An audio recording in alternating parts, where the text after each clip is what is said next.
ماذا يحدث في نادي الزمالك؟ إذا نادي الزمالك كان عنده فرصة ذهبية للتربع على القمة بفارق كبير جدا عن الأهلي وبيراميدز اللي يهمه نادي الزمالك، لكن المصري ما شاء الله السنة دي حاجة عظيمة جدا. إيه اللي حصل؟ يعني 3 نقاط في المتناول، وادي دجلة ممكن تكسبهم. إيه اللي حصل؟ هو اللي حصل لما الاهلي تعادل الماتش اللي قبل البيراميدز، والزمالك كان عنده تاني يوم وكسب. فكان دايما بيتقال ان الزمالك بعد الاهلي ما بيديله هديه بيخسر الهديه، فكسب. فالموضوع بقى عند اللعيبه ان خلاص الموضوع ده اتكسر، فاحنا هنكسب اي حد.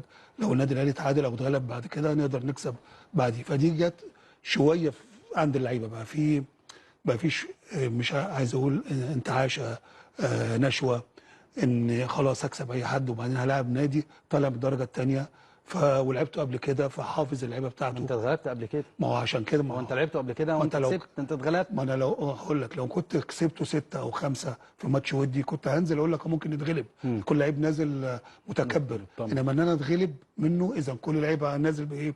بحرص، والمدرب نازل بحرص عشان اتغلبت منه في ماتش ودي. فبالتالي لا، الحرص ده ما كانش موجود خالص. اللعيبه اسوأ مره اشوف نادي الزمالك فيها في الماتش دوت.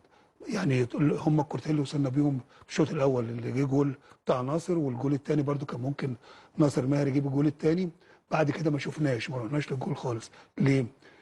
الموضوع هرب من نادي الزمالك بعد جول التعادل. فاللعيبه لعبت اسوأ مباراه ليها، والمدرب كمان كل تفكيره وقف، ما بقاش حتى عارف يغير مين وينزل مين. فاللي نزل ما افادش، بالعكس ده كان وحش كمان. فبالتالي اللي حصل دوت مكسبنا الماتش اللي قبليه. الاهلي مشى ريبيرو، بقى في مدير كوره جديد وليد صلاح الدين. انا كنت عايز اتكلم عنه بس انت جبت لي الحته دي. اتفضل.